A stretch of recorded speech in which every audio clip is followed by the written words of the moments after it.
morning, everyone. Chill Girl Chrissy here, Alderman in Ward 6. Welcome to the Chill and Heal Show. We're here to fuel your mind, body, and soul with goodness. Open up, share, be real, be raw, overcome, let go, and simply live a joyous, chill life together. And I'm here with my good friend, Christine Isabelle, psychiatric nurse practitioner. Long time ago, you were midwife as well. We have been friends for decades. Yes, I knew her in high school. I can tell you some stories. Too much fun. So I'm like super excited because, it is all about mind, body, and health. And it's so important to feel good. And we always have so many great conversations behind the chair. She's a regular at Chill Spa. And so she owns Tranquil Minds Integrative Mental Health in Nashua, New Hampshire. Mm-hmm. So first of all, she's a graduate of Columbia and Northeastern University and a fellow Psychiatry redefined. Yeah. So what is, first of all, extraordinarily smart, caring, compassionate, amazing woman you are. Thank you. And a mom of twin boys, extraordinary young men. Yes, and a grandma. I have a little 3-year-old granddaughter too. Yes. So we have that in common. I know, which is so nice. And she's a CC too. Yes. So what does that all mean? Like, you were delivering babies back in the day, and you've taken care of women's health for decades upon decades. And then I saw you go through all of your schooling later on, a few years back, into psychiatric, which so many people need mental health, and we need overall well-being. So what's a day in the life of your life now? So I'm fortunate I have the best patients. I have people that come into my office looking for help with mental health concerns. Sometimes it's ADHD, anxiety, depression. I see a lot of patients with bipolar. They're looking for more than just medications. So we look at the root cause, right? So we look at vitamins, nutrients, gut health, genetics, and look and see where that plays a role. And medication is just part of that. So we do like a holistic overall view of their health and try and find ways to make them feel better.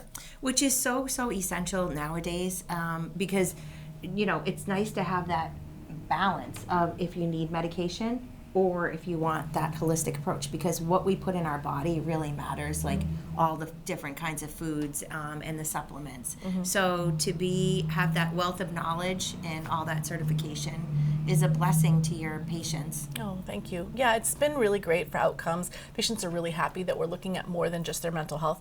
If your vitamin D is low, it affects your mental health, it also affects your immunity, your bone health. So we're not just looking at one thing and isolating, we're doing a whole overview of your health. There's not a lot of other specialties that do that. And when I started in psychiatry, it was really discouraging because a lot of the mental health medications are only like 40, 50, 60% effective. And if the first round doesn't work, if you have to switch to a second or third agent, that's even less effective. And I just thought there had to be a better way. Yeah. And I love that you didn't stop.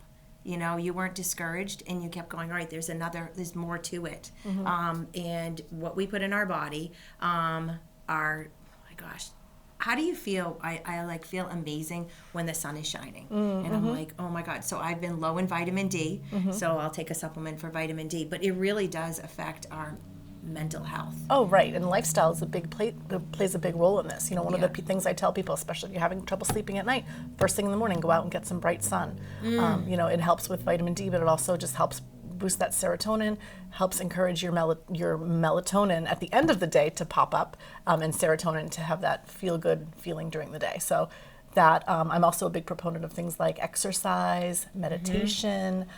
It's not just what you put in your mouth, it's what you do for your overall health. And that's really important to look at the big picture like that. It is. It's so huge. And so you are yoga certified too. Yes, I did do yoga teacher training. It's been a while though. I think it was like 7 years ago. But that's about when I decided that I really needed to make changes in my own life and I wanted to bring that to my patients too. So. Yeah, which is so huge because sometimes when you're a caretaker, you're a mother, you're a nurse practitioner, you're always taking care of people and giving your good advice.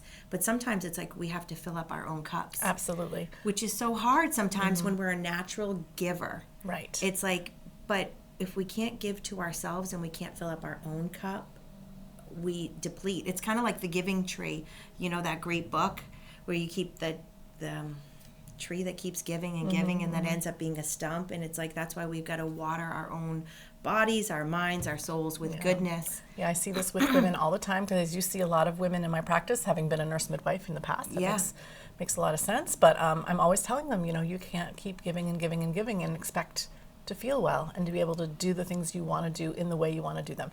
And also I have to remind myself of that too. Yes. Because, being a nurse practitioner that helps people with, day-to-day problems all day long, and then also running a business, it's hard sometimes to remember to, fill your own cup. So yeah, it is. It's so important. So we have to do the pause and go, all right, we need to do something for ourselves. And we can't think of it as selfish. We are just rejuvenating ourselves, because there's a fine line with the whole mental health, like, oh, if we do too much for ourselves, we're being selfish. And it's like, no, you're not actually being selfish. You're taking care of yourself. It's kind of like the whole, you get on the plane and what do they say? You put the oxygen on yourself first, right, and then your loved ones. So that's what we have to remember. It's just so important to fill up our own cups. And for me, moving our bodies is essential. Shaking things off. So one of the things I like to tell my patients is that, especially my teenagers, because, yes, you have to exercise, but they don't get it. It's not just about moving your body and being fit. It actually grows this substance in your brain called BDNF, which is it's like miracle grow for your neurons. And when you exercise, it only takes like a half an hour to, I think, 20 minutes to a half an hour, a few times a week. But you build up this BDNF, which helps your neurons feel better. This is the same sort of mechanism that, like, we hear about ketamine and we hear about other new novel ways to treat mental health. It targets MDM, and BDNF is one of the things that it works on. So there's more to it than just exercise so you look good and you feel good. There's actually growth going on in your neurons. So something to keep in mind. So we're regenerating our mind, body, and soul when we're moving, which makes us feel better, look good. And it's not necessarily about the look good, but sometimes it's like, if you look good, say like you get a spray tan or something, that helps you. Where would we go to get a spray tan around here? I don't know. Like instant gratification. It does give you that lift to make better choices in life. Makes you feel better overall. It definitely and it's self-care, which we all need a little more of that. So I know, we do. We do. We need to slow down, chill out. So what is it like? So first of all, where can we find you? So I'm located in Nashua. I do visits in person in my Nashua office. I also do telehealth visits for people that are a little bit further away, because I'm also licensed in Mass. So I'm seeing patients in all of New Hampshire and Massachusetts. So the best way to reach me would be on my website, which is tranquilmindsne.com. Hopefully I said that right, because it's a mouthful. Or you can look me up. I'm Christine Isabelle, psychiatric mental health nurse practitioner. That's also a mouthful. But I'm on Facebook, and you can look me up online, and we'll get to my website. So yeah, and I love how your posts. You have some videos. You're very informing people, educating people, so that people don't feel alone. So sometimes, like, all right, I'm 56, and it's like one of those things. It's like, all right, why am I so tired?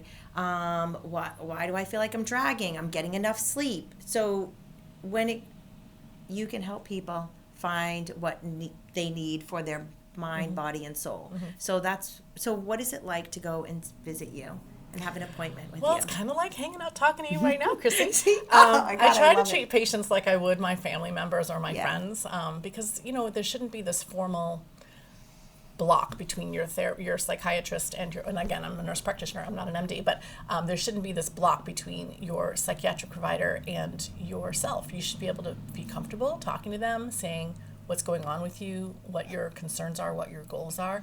And so that's what we try and do. We try and make it kind of casual and comfortable. Most people say that I'm a little different than most psychiatrists because of my personality, but I think that's the midwifery background. Switching from midwifery to psychiatry, it was very weird because you're not supposed to hug people in mental health, and I used to, so I've had to hold back on that. So no hugging, but we will have a nice, comfortable conversation. So that's so awesome. I think that's what makes you so extraordinary is your background from the beginning, being a midwife, and it's a miracle to have a baby and to have a supportive person there delivering and walking you through pregnancy, and then for you to see. And what drove you to make that switch? I knew that question was coming. So when I was a midwife, a couple of things would come up. I would have these patients that would come to me. I worked in a community health center, at the time. And I'd have patients that had serious mental illness. I'd send them to psychiatry and they'd be sent back, no medications. In fact, sometimes they were taken off their medications, and they were sent to me like, here you go, here's a schizophrenic patient with no meds because they're pregnant. I thought, this is ridiculous. This is important. Their mental health is just as important as their physical health. And if you're not taking care of that, then you're not taking care of that baby. So I really had this sort of interest in mental health. And then I found that I was getting all the difficult patients, which I think it's just because people weren't comfortable with psychiatry and mental health. And so I was getting those patients. I was seeing a lot of teenagers as a midwife. And I said, that just makes sense to make the switch. And for my life, I was at a stage in my life where working on call and delivering babies just wasn't fitting into my lifestyle anymore. So I thought, well, how can I help people bring my skills to the table in a way that's going to support, a better life for me? So I switched to psychiatry, and it's been wonderful. I mean, it's funny, I have a couple of patients that were the daughters of women that I took care of. Makes me feel a little bit old. But I thought we were forever young. Yeah, we are. So that's been wonderful, and just being able to bring the new thing that I started over the last year is starting to incorporate hormones into mental health, because our hormones, especially as we go through menopause, it's not just about hot flashes and vaginal symptoms. It affects your brain function, cognition, ADHD symptoms get worse, or for some women, they're starting to come to me saying, I think I have ADHD in their 50s when they didn't have it before. Well, it's not probably ADHD, it might be your hormones, or your hormone depletion can also lead to worsening symptoms. So that's been really exciting to start adding that to the practice. And of course, I do specialize in perinatal mental health, where women are coming to me saying, hey, can I be on this? I was told I can't take ADHD meds when I'm pregnant. Well, there's a lot of data out there saying that things are safer than they used. We have more data encouraging the safety of some of these medications. And then there's also alternative ways to treat these things if you don't want to use medication. So that's been a really fun niche to be able to bring the midwifery into the psychiatry realm. So that's amazing. And so when you go in, you have your clients do blood work as well? Yeah, most of my clients, some patients just decline. They prefer not to do it, and that's okay. But for most clients, I will do a panel of blood work, which is covered by insurance. And then for people that are interested in the functional health and that have the means, there are some tests that aren't covered by insurance, unfortunately, but we look at things like the gut microbiome, genetics, your amino acids, your omegas. There's also some testing that we do called pyrrole testing, which is really interesting. It's like if you're high in this, it's a genetic thing, and you end up having more anxiety, irritability, things like that. So I've caught that on a few patients, and we really made a difference by just adding certain vitamins to sort of balance that out. So it's really great to do the functional test too, but we don't have, if someone can't afford that or it's not something they're interested in, there's a lot of things we can pick up on routine blood work. Which is so great. So what do you think what's some of the most common things people come to see you? So ADHD is huge, and I think there's a lot of information out there about ADHD, so people are starting to realize that they have it and want treatment for it. Anxiety is huge, and I do have some people that are depressed, but it seems like those things kind of come in packages. We don't usually see someone that's only anxious or only depressed. They're usually both. And I also have a lot of teenagers or young women coming to me saying, oh, I've been anxious my whole life. And when you tease out the symptoms, it turns out ADHD is driving that bus. So it's really good to have an expert that can, I love PCPs, and it's wonderful that they're helping people when they don't have access to psychiatry. But there's a lot of nuances that it's really helpful to see a psychiatrist or a psychiatric provider to tease out some of those nuances.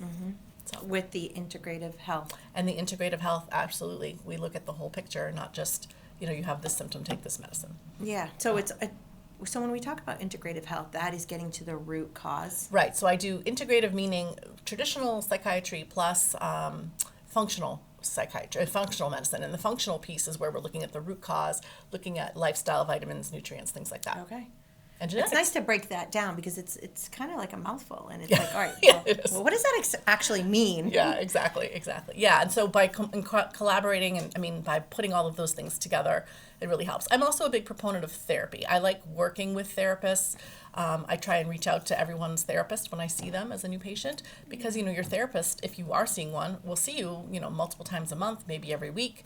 They're going to know a lot more about you than I am after seeing you for an hour. So I try and collaborate in that way. And sometimes it's the PCPs that need to get involved too. If I find someone who has, like the other day, I found someone who had liver issues, like their liver functions were off. So I'm not necessarily going to treat that, but I'll reach out to their PCP and say, hey, this is an issue, and can you take over from here? So, so collaboration is key.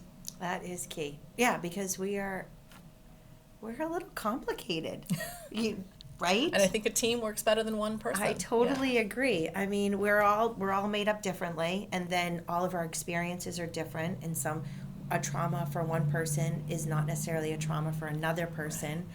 Right. So it's like peeling back the layers of what is the root cause and how to help people. Mm-hmm. And I love like group. It's almost like it's not like group therapy, but it's kind of like, all right, you have your expert here working with your other expert for overall well-being. Yeah, and the patients do the best. I mean, patients do the best when they have a team. And this is especially true with prenatal patients. I had one patient who was on a medication that when I first was a midwife, that was a no-no. Like, you absolutely could not take this medication in pregnancy. It was considered too risky. But as we get more information and we find out more, we realize that there are risks, but they can be monitored and controlled. So we worked with her perinatal specialist, we worked with her OB, we worked with her therapist, and within the team she had a beautiful pregnancy. Her mood symptoms were much better controlled. Her baby, this third baby, was much bigger than the other babies. So it was a team that made that happen. So I think that's important. Yeah, I think it's just so important. And history. With like your history with being a nurse practitioner and midwife, all of your experience with, I think about when you go through, what is that called again? After you, oh my goodness, pregnancy. And Postpartum? Postpartum. Thank you. I'm like, all right, where's my brain? a little ADHD. Do you have a little ADHD? Do we need hormones, Chrissy? Yes and yes. Yes and yes. And it's finding that balance and being real. And I think that's what I love about you is you're just real. And we always have the grill. It's like so great because I've been doing your hair for many, many years. Yes, I'm having a good hair day. Can't you see? Gorgeous. I felt good about it today. I was like, if I show up and my hair is not looking good, Chrissy's going to have my hair. No, I'm teasing. Oh my God. So I think that you notice things and because of just your skill set. And it is helpful. Along the way, it's like then you help that person like understand themselves a little bit better. I think that when I was diagnosed with ADHD, I was in my 40s, and I'm like, what? Mm-hmm. I'm like, no. I'm like, only my brother has ADHD. You probably had it all your life, but yes, it does get worse. It also gets worse because, when you're in your 40s and 50s, you're going through that perimenopausal hormone change. But that's also when your kids are getting older. They need different things from you. Career-wise, most women are sort of peaking around that age. And then sometimes you have caring for older adults. I mean, I don't have ADHD, but I thought I did for a while because I was going through all of it, at the same time.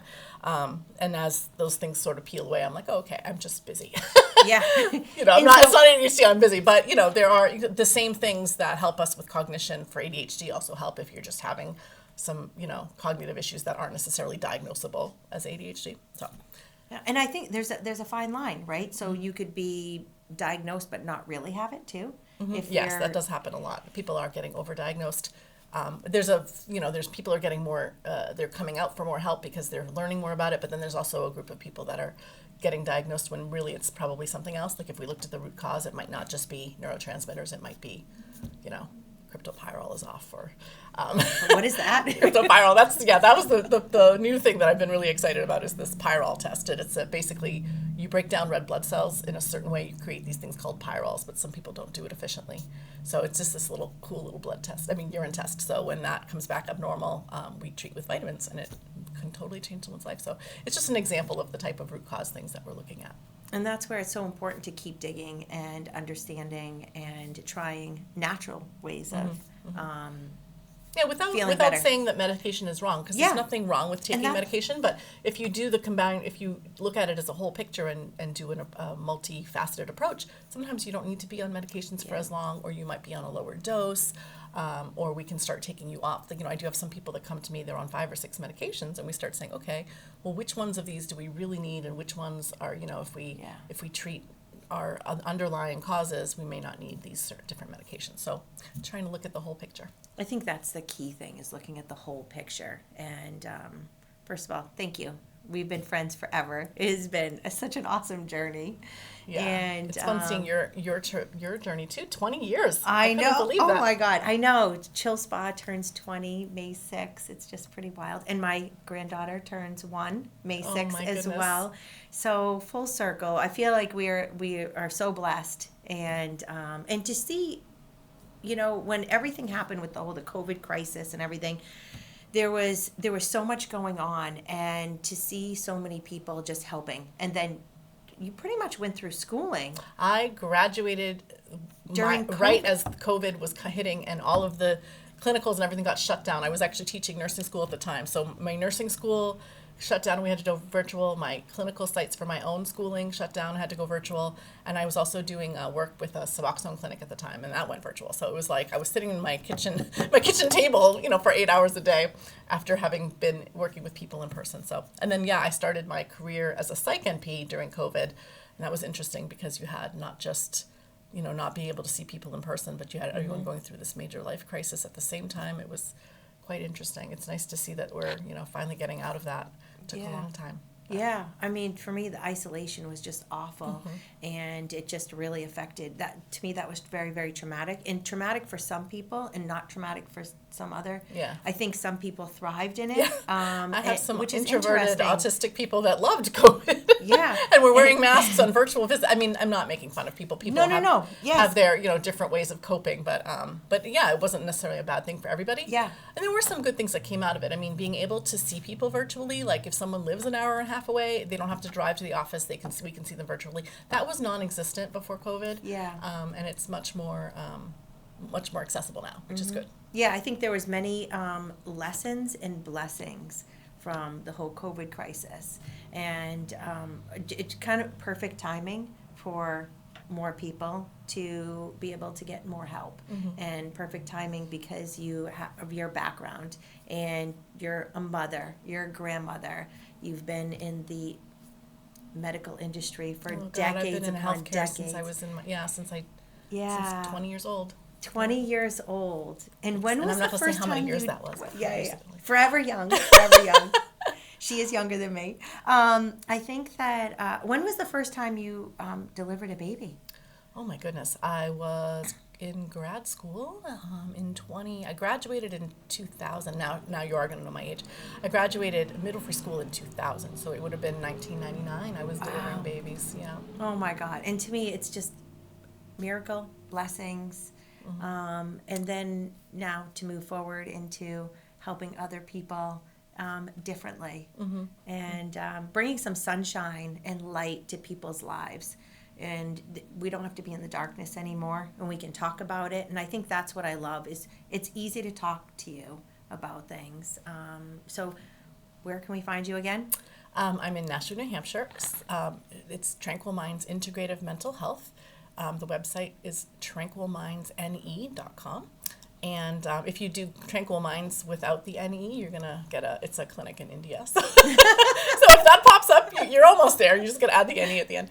And that stands for New England. And I'm Christine Isabelle, psychiatric mental health nurse practitioner. And you can find me online on Facebook. I love it. And so how do you chill? With your busy life. Well, I am a people person, so I do like to hang out with friends. That's been big, and I just moved into a condo community, and I have a friend who moved in there around the same time. I have a couple friends in my neighborhood, so I love doing that. And then I'm a big yoga fan. I haven't been doing it as much as I want to, but I am going on a yoga retreat in a few weeks, and that's very exciting for me. And of course, I love to come to the spa. You know me, I'll spend the whole day there. So yeah, And we do a love spa having day. you. We do a spa day. We don't book anything else because I might be there for 8 hours. You never know. I know. You never know. You never know. From this to that, we Yeah. have a great time, which is Yeah. so awesome. So, what is any couple of tips that you can give our audience on besides giving you a call? You know. So I have 5 things that Okay. is it 5? I'll have to. I didn't count it out, but first is sleep. Number one thing, people neglect their sleep, but there are so many triggers to mental health if you're not getting enough sleep or you're not getting good quality sleep. So look at that. Exercise. Are you moving your body? It doesn't have to be going to the gym and pumping iron. You can go for a 5 to 10 minute walk if that's all you're capable of or all that you have time for. But getting the exercise. Nutrition.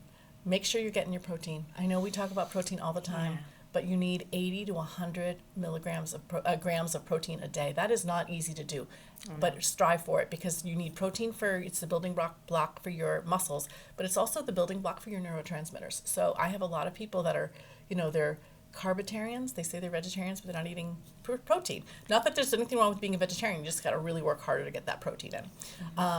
Lifestyle. So what's your stress like? Do you do things that you enjoy? Do you have a job that you enjoy? Do you have, hobbies, things that you like? And then socialization. You got to get out and see people. It's not enough to just text people. You got to see people, spend time with other people, because that really affects your cognition. Especially you see seniors with that was a huge problem with COVID. They were just isolated all the time and not spending time with other people, and you could see the decline in their cognition. So those are that was 5 things. Okay. Those are my 5 things I do on every visit. Everybody gets those questions every visit. So it's important. Those are just as important as medications. So if not more. Yeah, I totally agree. Thank you for sharing that. And we will. Oh, we have 2 more minutes. We have 2 more minutes. We have 2 more minutes. Wow. Thank you, Brendan. So, what else do you want to share? Have we hit on everything? Well, those are my big ticket items. But it's just good to know that collaboration is important.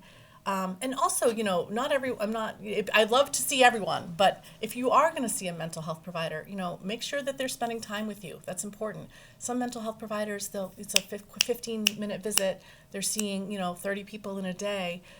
You're not going to be able to get into someone's mental health that way.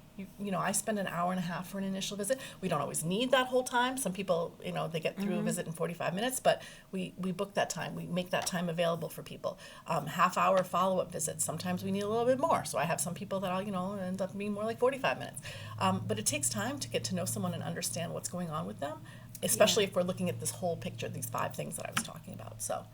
So if you are seeing a psychiatrist or a psychiatric provider and your visits are not what you think they should be, bring that up, and maybe that needs to be addressed with your provider. So. Yeah, I think that's so important, especially nowadays. It's like, everyone, all different kinds of experts, but it's important to question things, and we are all differently. So having that communication, open communication, is just going to empower both yourself and your doctor or nurse practitioner to give you the best results. Absolutely. But I totally say get out and move, get some vitamin D, and thank you, Christine, for joining Very welcome. me. Thanks for having me. Thank you. Until next time, stay very chill.